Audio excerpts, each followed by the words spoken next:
good evening Pilipinas and good evening world! At sa ating mga kabayang OFW at mga kababayan natin na nandito sa Pilipinas, mabagpalang araw sa ating lahat!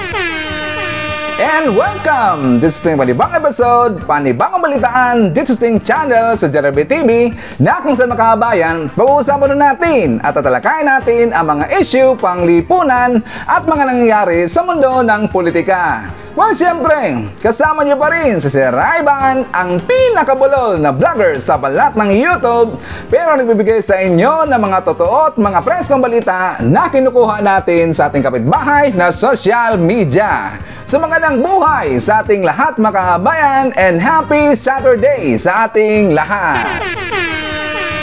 Alright, so kumusta ang lahat mga kabayan? How are you today? Did you miss me? Hey! Siya nga pala, sa hindi po nakakaalam, nandito na po si Sir Ivan sa Pilipinas. Kahapon lang mga kabayan. Hindi ko pa nakakap kahapon. Kanina nga pala mga kabayan. So, I'm happy to be home. It's good to be back. Tsaka enjoy lang natin ang ating pagbakasyon dito sa Pilipinas. Sa mga nagtatanong, sabi ng mga kabayan, mag-for good na ba daw si Sir Ivan? Well, anyways, hindi pa muna. Kasi kailangan pa nating magtrabaho mga kabayan. Marami pang utang si Sir Ivan. Hey! Tayong lahat maraming utang. So anyways, alam niyo mga kabayan, kahapon yung biyahe ko, di ba merong ipinost po sa community natin? Di ba sabi ko, meron pong naiwan doon sa Riyadh Airport? At meron talagang naiwan mga kabayan. Mamaya, pag-usapan natin yan kasi nga parang naging replay na po. Yung last ko po na babakasyon dito sa Pilipinas, last 2022, meron na pong nangyari mga kabayan. The same pa rin. So anyways, isa-isa ko yan sa ating pag-usapan mamaya. At saka lalong-lalo na, ito pong mga balita na napakainit talaga. Ito pong balita tungkol kay Michelle Marquez D. Yung sumali po sa Miss Universe 2023 mga kabayan. Meron kasing breaking news or update tungkol po doon sa kanyang sa kanyang costume. It's a very good news at talagang marami nito ang mapapahiya mga kabayan. Sa pag-usapan rin po natin, ito rin pong pagsagot ni PBM doon tungkol sa di ba merong ginawang resolusyon itong tatlong mababatas diyan sa Kongreso, yung mga ok-ok po sa lipunan na kung saan nag-file sila ng resolusyon para daw panawagan ito sa Pilipinas kay PBM na mapusukin daw yung ICC. So kahapon mga kabayan, I think nakita nyo na po na nagpalabas na ng statement si PBM kasi meron siyang interview in front po sa mga media mga kabayan. Alam nyo ba sa sagot po ni PBM? Maraming nasaktan, maraming tumambling mga kabayan at maraming umalma. Bakit? Kasi nga yung ibang mga ok-ok dyan, lalong-lalo na meron pong isang taga-media mga kabayan, kasi nga sabi niya, nainis daw siya sa statement ni PBM. Kung sino yun, ipapakita ko mga kabayan. At meron rin pong isang political analyst na talagang nagmamarunong ngayon, sabi niya, at saka hindi niya totally na sinabi na ang gusto niya, pero kung isipin natin, para niyang ipinapahiwatig dito na gustong niya na sundin po si yung style po ni FPRD. Yun ang gusto niya na gagawin daw ni PBM. Pero ulitin ho natin dito, magkaiba naman kasi yung leadership style ni PBM. Alam ho natin si PBM na very diplomatic ho yan na tao at very diplomatic ho yan na leader. Pero si FPRD mga kabayan, yes, very vocal ho siya, talagang magkaiba sa rito at marami pong matatakot talaga kay FPRD kasi nga siyempre the way siya magsalita dito at saka sa tingin sa iba mga kabayan, itong kanya mga threat na ginagawa, di ba? Siyempre marami ang matatakot dito. At kapag rin po si FPRD magsalita, parang gusto niya na gawin kaagad mga kabayan. Pero itong si PBM naman siyempre, ang ating Pangulo, iba ang kanyang style. Kasi nga si PBM, pinapatrabaho niya ang kanya mga sekretary dyan sa mga agencies natin. Pero alam niyo po, kapag si PBM na yung magbigay ng mandato dito, napapansin niyo ba? Like for example dito sa war on drugs, let's say na si FPRD ay epektibo naman talaga at marami itong talagang agree sa ginagawa ni FPRD tungkol dito sa war on drugs. Example lang yung mga kabayan. Isa rin po si Sir Ivan. Humanga rin po ako doon kay FPRD sa kanyang style tungkol dito sa pagsupo po ng war on drugs. Dahil nga marami dito ang nakita po ng mga drugas, marami itong nalagas po. Marami nga naman talagang nalagas na mga drug lords at saka yung mga mga posters dito, nakikita natin yan at nakikita ho yan ng mamayang Pilipino. Kahit magtanong-tanong ng mga kababayan, doon nga sa pagbiyahe ni Sir Ivan, doon sa airplane, at marami ko doon nakausap po ng mga OFW mga kababayan, hindi to siya, dapat hindi tayo magiging bias dito. Nagtatanong rin po ako doon sa ibang tao, sabi nila, mas transparent daw dito yung ginawa daw ni FPRRD kontra po kay PBBM. Pero tinanong ko rin sila makabayan, even though na transparent po yung ginawa ni FPRRD sa pagsugpo ng war on drugs, pero ang kaibahan nila dito, 'di ba, yung mga malaking tao po na mga drug laws makabayan, hindi natin masyado nakita yan kay FPRRD. Yung mga nasugpo po ng mga kriminal connected dito sa mga drugas, yun simpre mga maliliit na makabayan. Napansin ba natin yan? Pero kay PBBM, ito hindi to bias ha. Totoo to, ito'y galing po talaga sa ibang tao na tinanong ko makabayan. Kasi nga yun, before po nag-flight ang aking ay yung sinakyan po na plane makabayan, may tanong ako na isang Duterte pure talaga na OFW. Saka sa kabila naman, mga OFW po na Marcos rin po. So pinag-merge ko lahat makabayan ang kanilang sinabi po ng mga idea sa akin tungkol po sa pamamahala ni FPRRD at saka dito rin po kay PBBM. Where equal naman talaga sila makabayan. Kay PBBM naman, even though hindi siya masyadong vocal dito, pero napapansin nyo ba, marami itong nasugpo po at saka nahuli ng mga malaking tao makabayan.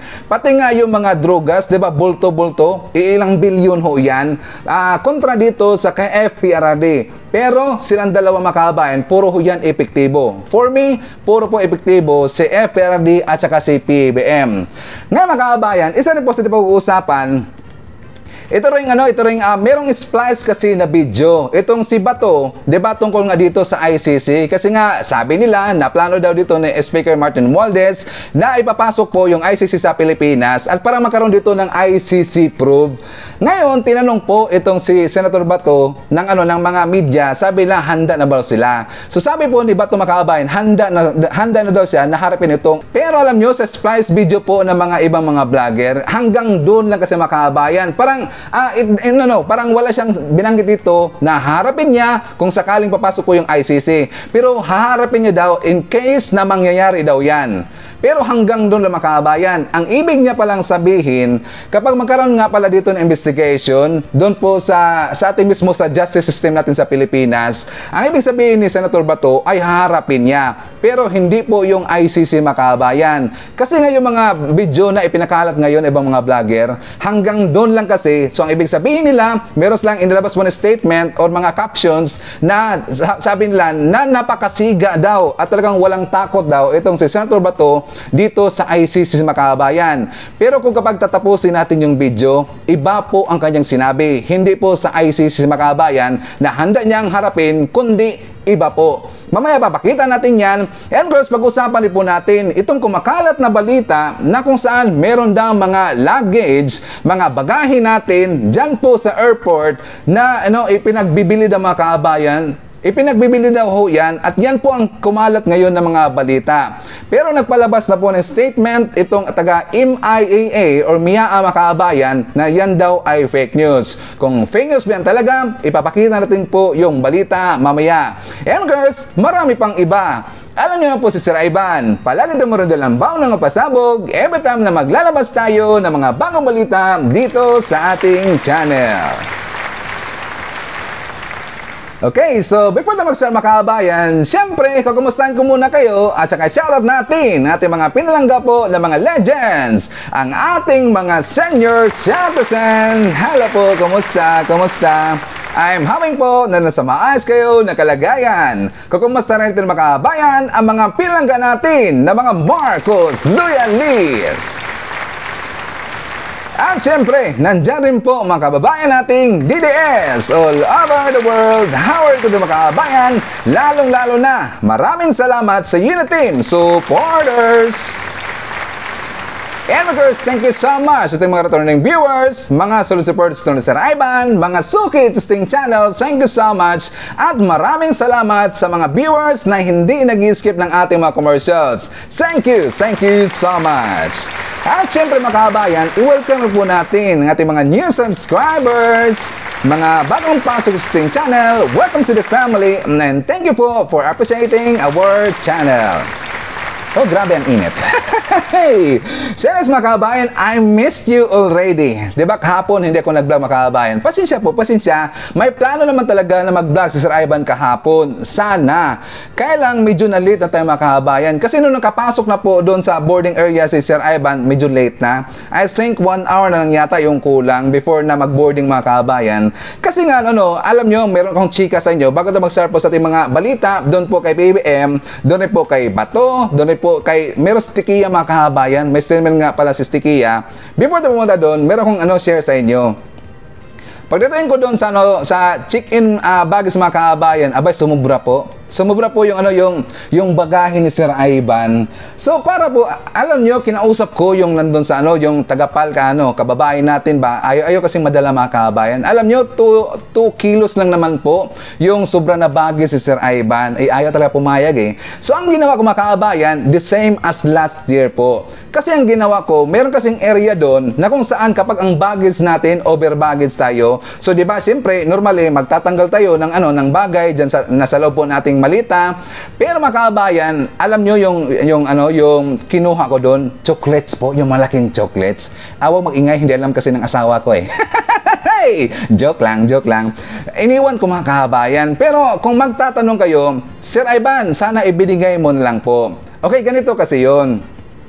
Yung mga cleaners na makabayan, mga ibang lahi, like basta po yung mga Pakistan, I think yung cleaner nila doon, Pakistan at saka yung Bangladesh, may area kasi doon, nalagayan po ng mga tao makabayan na kapag sobra ang kailang baggage, nilalagay nila doon.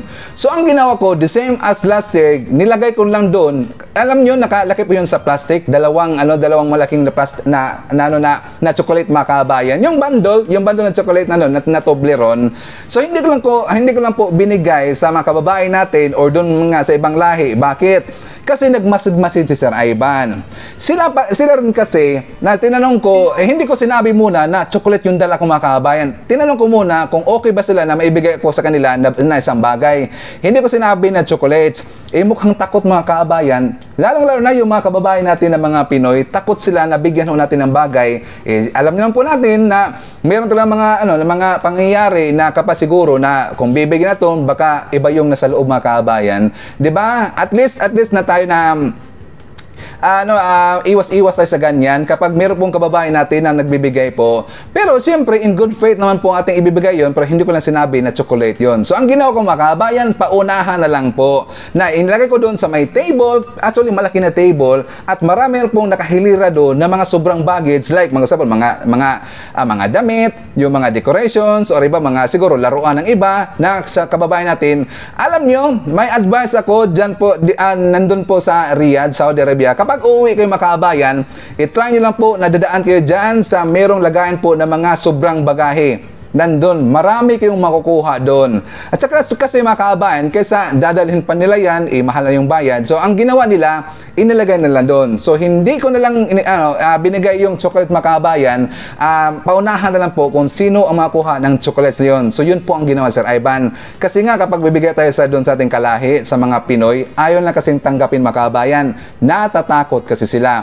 Ito naman kasi ibang lahi, kapag bibigyan po ng isang bagay, marami kasi sila mga kababayan, mga cleaners, baka mag-away pa. So, ang ginawa ko, nilagay ko lang doon. Nilagyan ko ng note na chocolate sa mga kababayan. Yan po ang nangyari sa akin last year. Pero yung last year, hindi kasi chocolates yun ang iniwan ko. Isang Bluetooth speaker mga kababayan. So, hindi natin kilala kung sino pong nakakuha doon. Pero at least, yun po ay pang-gift ko na lang sa kanila. So, paunahan yung mga kababayan. Okay? So, yun po ang naiwan na bagahe ni Sir Ivan doon sa Riyadh, Saudi Arabia. Diba? Marami kasi nagtatanong. Marami na concern mga kababayan. Sabi na, Sir Ivan, ano bang naiwan doon? Baka akala nila ako yung naiwan mga kababayan. Hey! Anyways, I'm good, still kicking. Nandito po sa Pilipinas. At saka, I'm broadcasting tonight here sa Makati City, Makabayan. Isa po sa hotel sa Makati. So, pasensyahan nyo po ang ating setup ngayong gabi kasi wala kasi silang table Makabayan. At alam nyo ba, yung nilagyan ko lang dito ay yung bagahe lang, yung bago Makabayan. At saka dito rin po sa kama. So, temporarily, kung gusto nyo po na ganito yung ang setup natin sa ating vlog, vlog, ipapatuloy yan ni Sir Ivan. Pero kapag ayaw nyo, so ibalik natin dun sa original style na mga kabayan. Okay? So pasensya po sa setup natin tonight. Anyway, start na tayo mga kabayan. Dito muna tayo po sa balita tungkol kay Michelle Marquez D, na kung saan kahapon mga kabayan nagpalabas na po ng result yung pamunuan ng Miss Universe 2023, na kung saan alam niyo ba na si Michelle D, siya po ang nanalo the best national costume mga kabayan.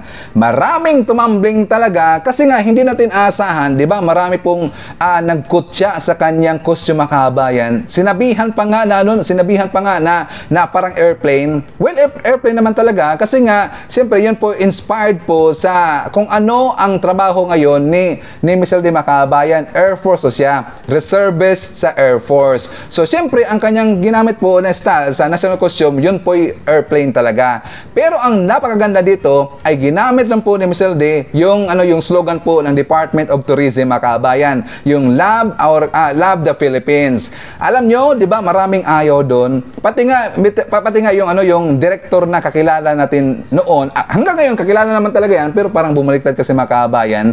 Nag-iba kasi yung tono niya, si Direk. Siyempre, loyal siya doon kay Senator Aimee, pero feeling nga ng iba. Ito sa iba lang ha. Nabasa ko lang ito doon po sa mga comment ng ibang mga tao at comment din po sa supporter noon ni Direk na kung saan para daw ginamit lang ni Direk si Senator Aimee Marcos mga kabayan. Kasi alam nyo po, kilala naman natin itong si Direk na ito talagay dilawan noon mga kabayan. At inamin niya naman talaga yan, na dilawan talaga siya noon. Pero maraming sasabi na itong si Direk daw ay ginamit lang niya itong si Senator Aimee Marcos mga kabayan. Okay, tsaka marami pa nag-react doon, pati nga si Mark Lopez, pati yung iba mga dilawan, tsaka marami pang iba, ayaw nila yung ginamit po ng costume ni Michelle D. Makabayan. Pero sa hindi inaasahan, nanalo po ang costume ho ng Pilipinas. Sabi nga dito sa ABS-CBN, babasahin ko lang ba mga kabayan, para siyempre meron itong konteksto at totoo talaga ating sinasabi. Sabi ito ng ABS-CBN, congratulations MMD! Just in, Michelle D wins the Best National Costume Award at Miss Universe 2023. The pageant organization announced on Friday that the Philippines bet has received the most votes in the Choicely app for Best National Costume. So, asal pa po sa National Costume mga kabayan, meron na pang iba siya na napanulunan. Aside po sa National Costume, isa po fan vote winner. Dito rin po sa listahan ay Voice for Change winner. Sabi pa dito, Spirit of Carnival winner. Pero ang nakapagtataka mga kababayan, sabi po ng mga kababayan nating mga Pinoy, bakit hindi daw nasama ito sa top 5? Di ba nakakapagtataka ng mga kababayan, bakit hindi siya nasama sa top 5? Pero alam nyo, very controversial ho yan. Di ba sinabi ko na noon na first po na placards ang nilabas po yung image ng top 5 sa Miss Universe ay nandun po yung Pilipinas mga kababayan. Pero after 5 minutes yata yon or after 8 minutes, di ba tinanggal po ang Miss Philippines, siyempre yung si Michelle D, ipinalit po yung taga Thailand mga kababayan. Di ba? Very controversial at sabi pa nga nila parang cooking show talaga. Well, for me, parang cooking show talaga mga kababayan. Maganda po yung pagrampa ni Michelle D, maganda kanyang costume, maganda po ang kanyang sa gown niya, pero bakit hindi siya nakapasok sa top 5? So maraming nagtatanong mga kababayan. So ngayon, di ba alam mo natin na kinuyog po yung owner ng Miss Universe, si taga Thailand, yung transgender mga kabayan. Nung pangalan nga pala nun, yung si Ann Jan Corto ba yun? No. Ang pangalan niya mga kabayan ay si Ann Jakapong Jakra Jotatip. Ang galing ng pangalan, no? Ang hirap bagkasan eh. Ann Jakapong na lang po. Siya po yung owner kasi binili niya yung Miss Universe pageant ng $20 million mga kabayan. $20 million US dollar. Ang mahal pala niyan, no? So, siya po ang may-ari pero kinuyog sa mga kabayan. At alam nyo, balita ko ngayon ay para daw siyang nag-file siya ngayon ng mga kabayan, para nag-file siya ng bankruptcy. I think weeks ago na ba na-file ng bankruptcy? Kasi nga ayon dito sa balita, Miss Universe owner files for bankruptcy after accepting transgender contestant Hindi ko gets kung bakit, ano bang correlate doon nga nag-file siya ng bankruptcy dahil daw merong sumali po na transgender makabayan. Di ba yung merong transgender, dalawa ho yun. Nakalimutan ko lang kung saang lugar yun pero merong dalawa po na transgender makabayan. So dahil daw doon, na-bankrupt yung yung may-ari ngayon ng Miss Universe pageant makabayan ni si Ann Jacopong. Hindi ko lang gets kung bakit, pero siya po ay nag-file makabayan. Ngayon, di ba, hindi sinugod, kinuyugo siya ng mga Pinoy dahil nga si Miss LD hindi po nakapasok sa top 5. Ngayon daw, sabi ho nila na bakit daw na late ho ito pag-announce ng ng national costume. Kasi ito daw ay parang daw makabayan, parang pampalubag loob daw. Agree ba tayo na pangpalubag loob lang itong ginawa na ibinagay po na award dito kay makabayan, kay Miss LD, yung Miss Philippines? I think not. Kasi nga marami siyang award makabayan, 'di ba? 5 ho 'yon. Ay, apat nga pala yung award niya, included na po dito sa Best of National Costumes. So for me, hindi to palubag loob kasi pero ito yung na-follow up mga kabayan. Kasi nga last time po na beauty pageant, Miss Universe, late naman po na pronounce yung mga kabayan, yung winner nga sa National Costume. The same rin po dito sa 2023 kasi yung 2022 late rin po mga kabayan na nag-announce sila ng Best National Costume. So I think hindi ito pampalubag loob. Talagang deserve po si Miss LD na napanalunan niya ito pong Best National Costume kasi maganda ng makabayan, pati nga yung gown, for me okay na okay yung gown niya, kahit di ba itim po ang style kasi nga inspired yun dong mambabatok. I think siya po si Apo Wangdo ba yun? Nakalimutan ko lang. So anyways, congratulations po kay Miss LD, you deserve po sa best you deserve po sa iyong pag-winner dito sa National Costumes. So for naman tayo makabayan, dito na tayo po sa statement na nilabas po ni PBM yung tungkol po ito sa ICC kasi nga marami ditong umalma makabayan. Pero ipapakita ko muna sa inyo yung statement po ni PBM. So for more details, let's watch this. Resolution filed by some lawmakers asking the government to cooperate with ICC para ma-push through daw yung probe. What do you think of this, sir? As I have always said, there are still some problems in terms of jurisdiction and sovereignty. Now, if we can solve those problems, then that would be something else. But medyo fundamental yung mga question na ganun eh. Because if you're talking about the sovereign jurisdiction of the ICC, especially since we have withdrawn from the Rome Statutes a few years back, that brings into question whether or not this is actually possible. There is also a question, should we return under the fold of the ICC? So that's again under study. So we'll just keep looking at it and see what our options are. Simple lang para sa akin, simple lang naman yung issue yan eh. Hindi naman siguro tama na ang mga tigalabas, mga dayuhan, magsasabi sa atin kung sino iimbestigahan ng pulis natin, sinong aarestuhin ng pulis natin, sinong ikukulong ng pulis natin. Hindi naman siguro tama 'yon. Dapat Pilipino lang ang gumagawa niyan. May pulis naman tayo may NBI naman tayo, may DOJ tayo.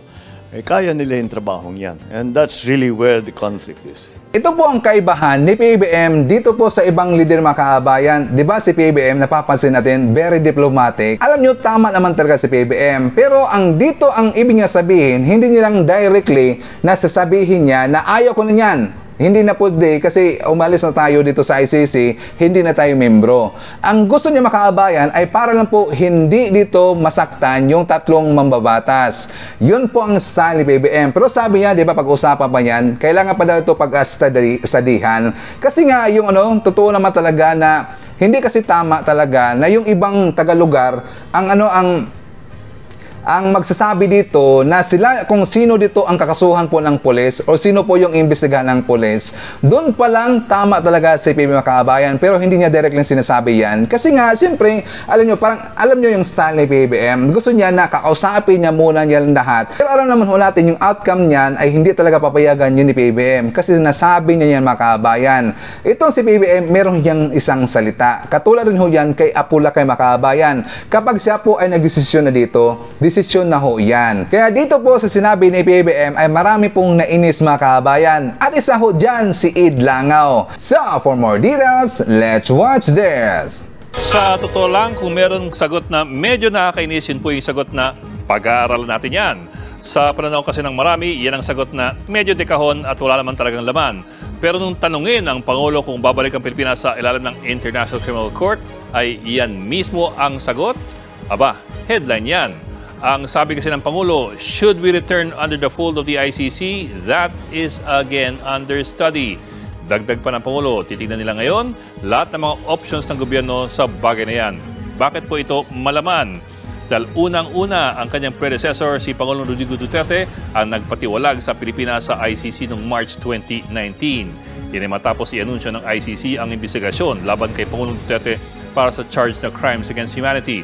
Pangalawa, si Pangulong Marcos ay tumakbo sa ilalim po ng Unity Coalition kasama si Sara Duterte, ang anak ng dating Pangulo. At pangatlo, noong Agosto 2022 lamang, malinaw ang bitaw ni Pangulong Marcos. Wala po siyang balak ibalik ang Pilipinas sa jurisdiksyon ng ICC o papasukin ng mga investigador ng ICC dito sa Pilipinas. Kaya't ang tanong ngayon ng marami, bakit biglang sinabi ng Pangulong Marcos na pinag-aaralan nila ang pagbabalik sa ilalim ng ICC? Nagkamali kaya ang Pangulo o nagkamali tayo ng pandinig?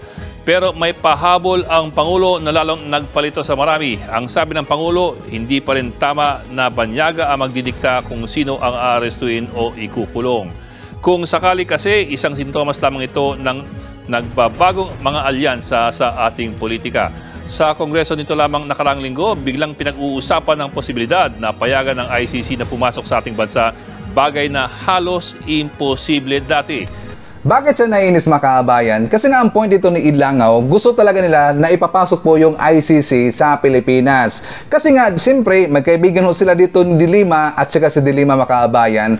Taka lang, parang ipinag-pray niya na papayagan na ni PBBM na papasokin yung ICC. Meron nga balita yan, parang pinag-pray ho siya ni Dilima. Kasi ang gusto talaga nila dito na na imbestigahan daw itong si Pangulong Duterte. Kasi gusto na dito na makulong mga kabayan. Diyan kasi sila matutuwa na makulong itong si FPRRD. Pero alam nyo, ako hindi talaga ako pabor mga kabayan na ipapasok po yung ICC sa Pilipinas. Hindi naman kasi kailangan, kasi okay naman po yung ating batas dyan sa Pilipinas or ating justice system mga kabayan, gumagana naman ho yan.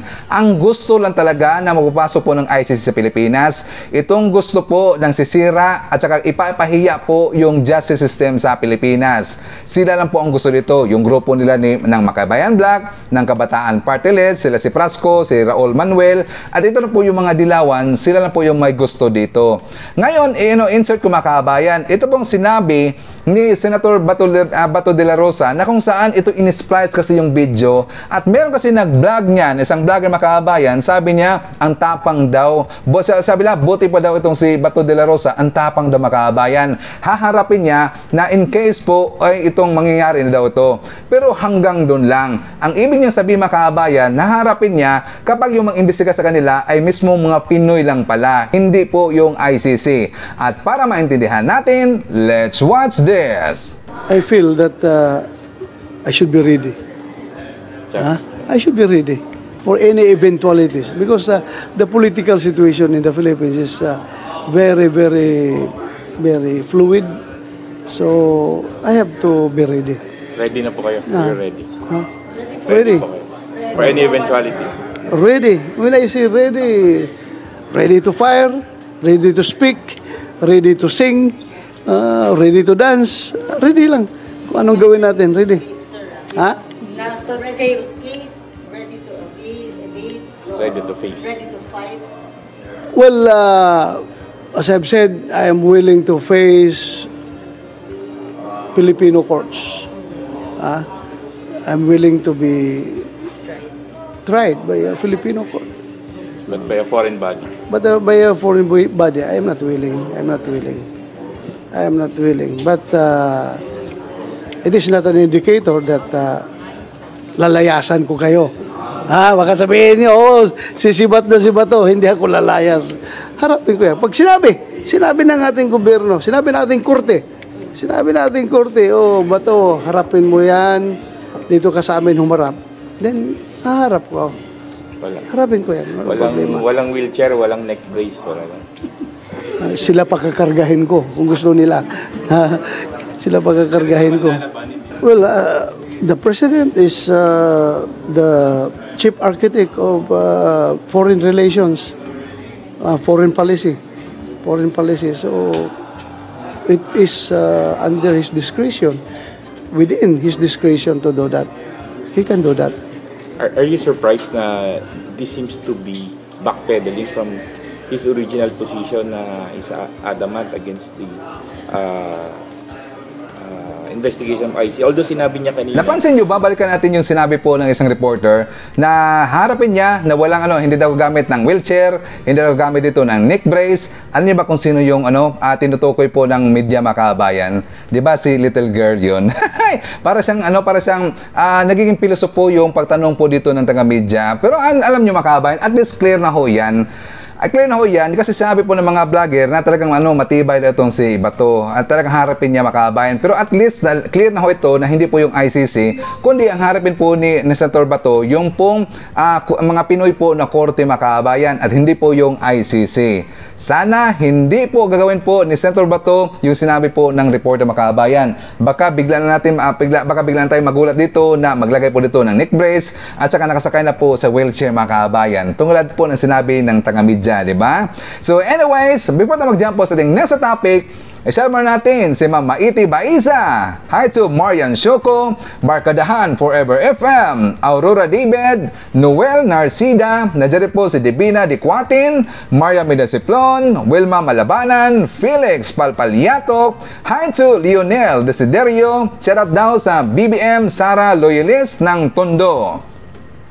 And hi also to Ma'am Joy Barbosa, Marquez Hernandez, Jojo 1626, Linda Lim, Edgardo Canonigo at Josephine Martinez. Hi to Ma'am Angeline Holsinger, Arceli Guevero, Bergie Onggang, Lynn Gonzalez, Jose Dinsay. Nandiyan po si Sir John Kuan. And hi to Biyahe ni EGTV from South Korea, Jelen Quezon, Jeriel Rafael Tolen, and Jem Rafael Tolen by Rodolfo Randal Rabor. And hi to Evelyn Garcia.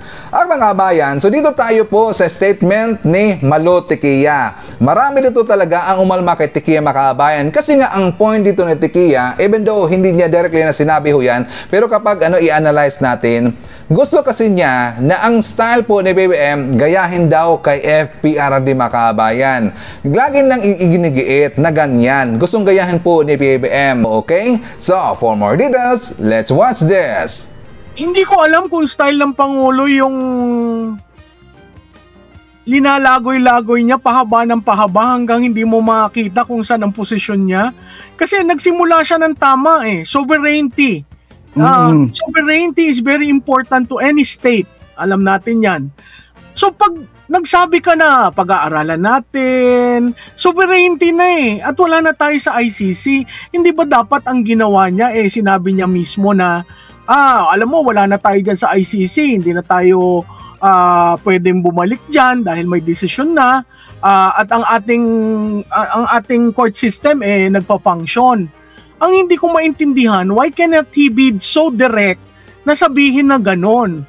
And why would you unequivocally say, pag-aaralan natin, ganyan? Ano pang pag-aaralan? Kasi kung natatandaan ko ka Angelo yung sinabi na ng July 2023, dun definitive siya. Hindi dapat siyang pumasok, yan ay insulto sa isang independent state. Bakit ngayon parang lumalabnaw? Nung kampanya, ang tindi ng sinabi niya. Nung July 2023, presidente na siya, ang tindi ng sinabi niya. Bakit ngayon ito, pag tiningnan mo yung kabuuan, sana hindi na siya nagsabi na, alam mo, kailangan natin pag-aralan yan. Doon sa, tama naman yung sinabi niya, hindi na tayo miyembro at meron tayong soberanidad. Doon pa lang, dapat tumigil na para, alam mo, hindi na yan pag-uusapan. Move on na.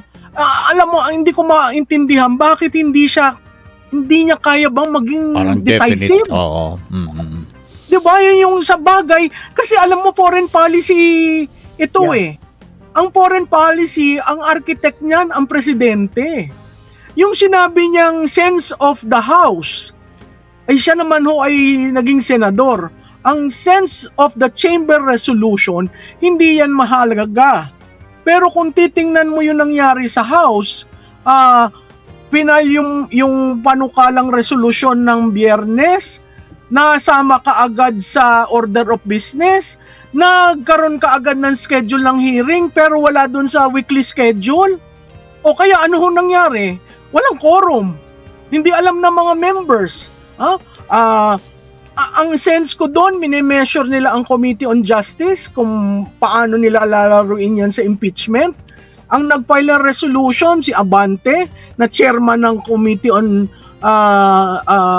Human Rights.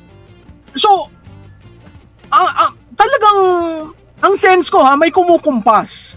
Ang nag-file ng resolution, 3 na, tungkol dyan sa ICC, na ang, pag binasa ho nyo yung resolution, kailangan ba ng sense of the House?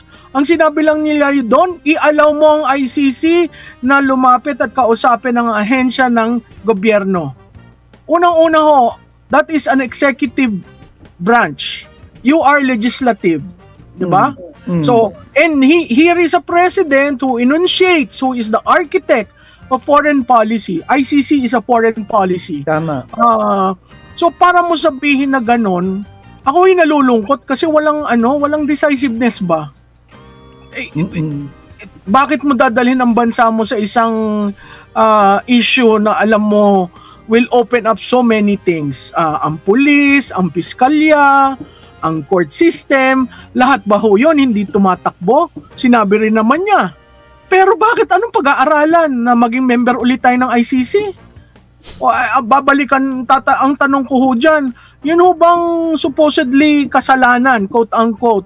Hindi ito naintindihan po ni Tikia Makaabayan. Ang ibig sabihin po ni PBM kung bakit pag-aaralan niya, kasi gusto niyang kakausapin niya yung 3 pong mababatas na nag-file po ng resolution Makaabayan. Ayaw kasi ni PBM na mag-decide siya kaagad na on the spot, dyan lang tayo. Diba katulad po kay FPRD na dapat hindi nyo gagawin yan or else merong mangyayari. Diba ganun Makaabayan? So PBM gusto niya kausapin niya muna pero paintindihin niya yung Makaabayan. Kasi alam nyo, hindi talaga mangyayari na magdesisyon po si PBM na papasokan niya yung ICC kasi nga nag-decide na siya noon. At isa pa, si Senator Amy Marcos Makaabayan ayaw niya na mapasok po yung ICC sa Pilipinas kasi siya po, yung mga Marcos po ay niniwala na gumagana talaga yung justice system sa Pilipinas. Ang gusto kasi dito ni Tikia na on the spot kaagad, nagiging diplomatic lang po yung Pangulo natin. Ayaw niya talaga yung mapahiya dito yung mababatas, ayaw dito na sobrang masaktan dito yung mababatas, na even though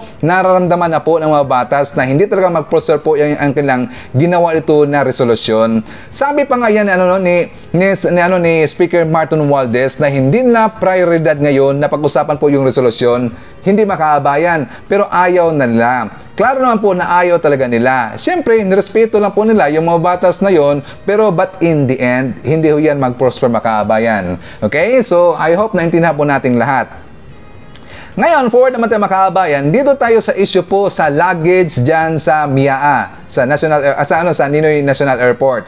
Or Ninoy Aquino National Airport, ayaw ko talaga mabanggit yung pangalan yan isalot niyang na pangalan Ninoy Aquino National Airport, na kung saan meron ng mga bagahe na ibinibinta Makaabayan kapag hindi ho yan ma-claim po ng may-ari. So ang ginawa nila daw ng taga-airport, ibinibinta daw yan. So for more details, let's watch this.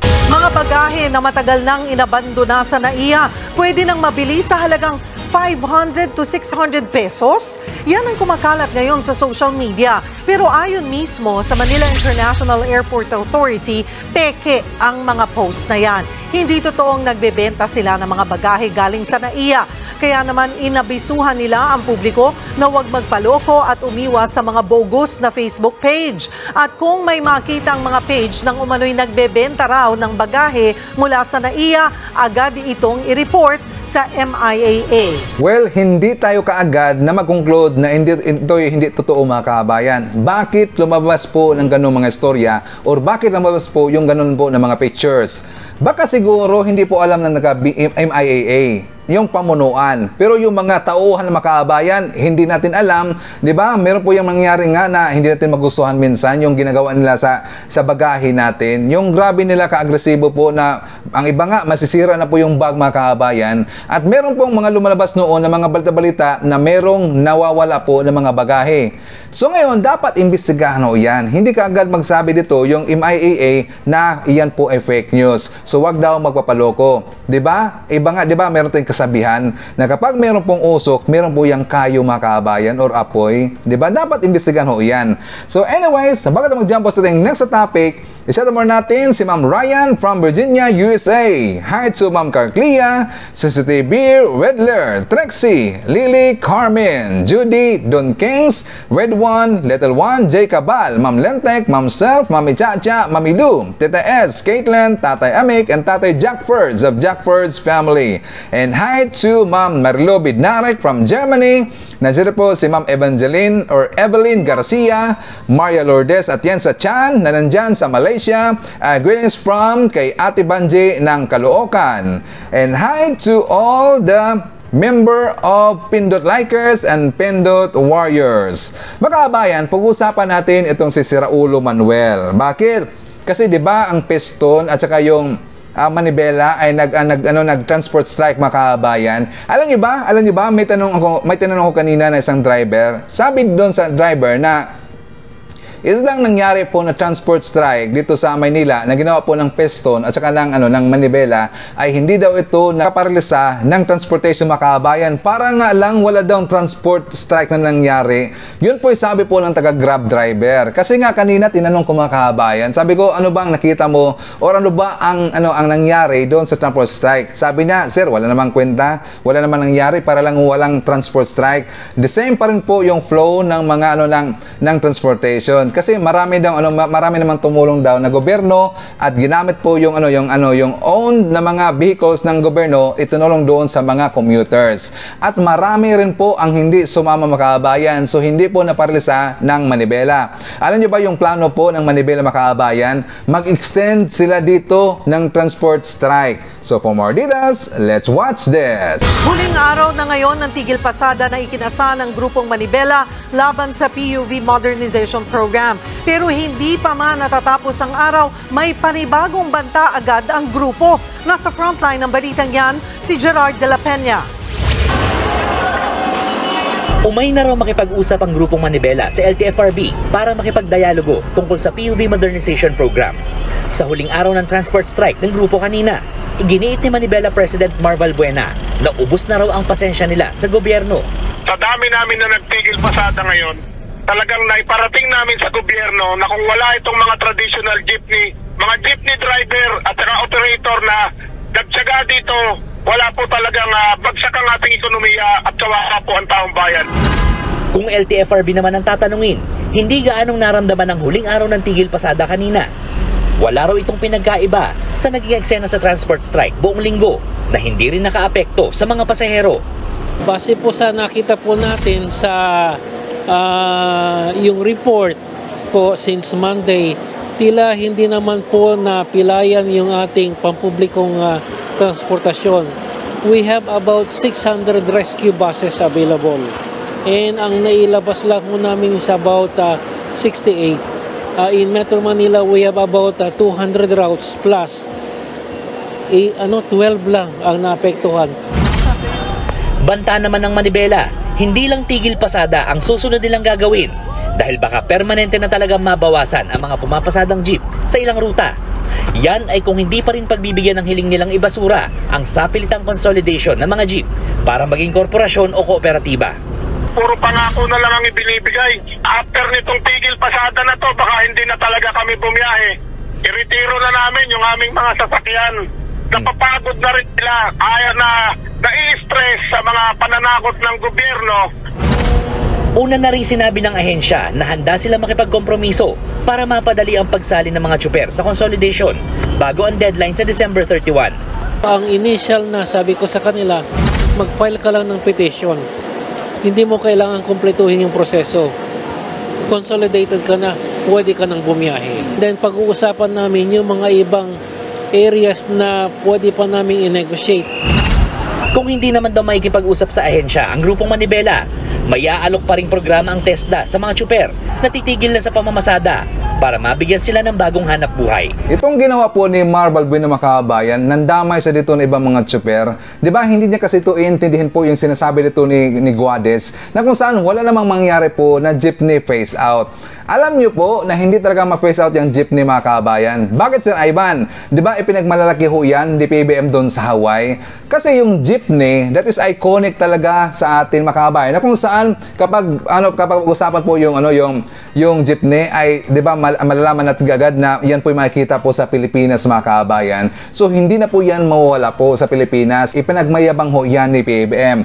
Pero ang gusto lang talaga dito ni Balbuena ay mag-ingay na, mga kabayan, kasi nga kapag may ingay sila dito at gagawa sila ito ng transport strike, yan kasi sila ay funded po ng mga makaliwang grupo, mga kabayan. Totoo naman talaga at marami pong nagsasabi niyan. Ngayon, like for example, dito rin po kay Sir Raulo Manuel, na kung saan itong si Sir Raulo Manuel, mga kabayan, ay nanghingi dito or nang inganyo dito ng kabataan na sasama daw dito sa rally na ginawa po ng Manibela at dito rin po sa Piston, mga kabayan. Bakit siya nanghihikayat dito? Alam na ho natin na kapag mayroong rally, mayroong pera ho yan, mga kabayan. At saka dito rin po sa kabataan natin, ganyan ba ang gusto ninyo na susuportahan na congressman itong si Raul Manuel na inganyohin kayo, hikayatin kayo na papasok po sa kanilang grupo bilang ipapasok po kayo sa NPA at dito gagawin na kayong magrarally, mga kabayan? Hindi ba kayo naawa sa inyong mga magulang na pinapaaral kayo ng husto at pero yung pagpaaral sa inyo ay gagamitin lang dyan sa pagrarally sa daan, mga kabayan? Di ba? Sana isipin niyo po ang inyong mga magulang. Huwag yung hayaan na lagyan po ng ok-ok niyang utak ninyo ni Sir Raulo Manuel kasi yung ginagawa po ni Raul Manuel para sa inyo ay wala ho yung katuturan, mga kabayan, at wala ho yung magandang epekto sa inyo. Dapat isipin ho natin yan. Huwag nyo na pakinggan niya si Sir Raulo Manuel. Wala namang magandang gagawin niya, mga kabayan, kundi ipapahamak lang yan. Ipapahamak lang kayo at talagang magiging salot kayo ng lipunan kasi nga kapag membro kayo dito sa samahan po ni Raul Manuel, magiging membro rin po kayo ng salot ng lipunan, mga kabayan.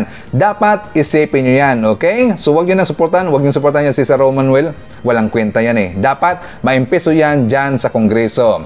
Okay, mga kabayan, so yan po ating manakalap ng mga balita ngayong araw. Kung nakaabot ka po sa portion na to, sana nakapag-like na ho tayo. Libre po ang mag-share, libre din ang mag-subscribe. Again, maraming salamat sa mga viewers na hindi po nag-skip ng ating mga commercials. Thank you so much.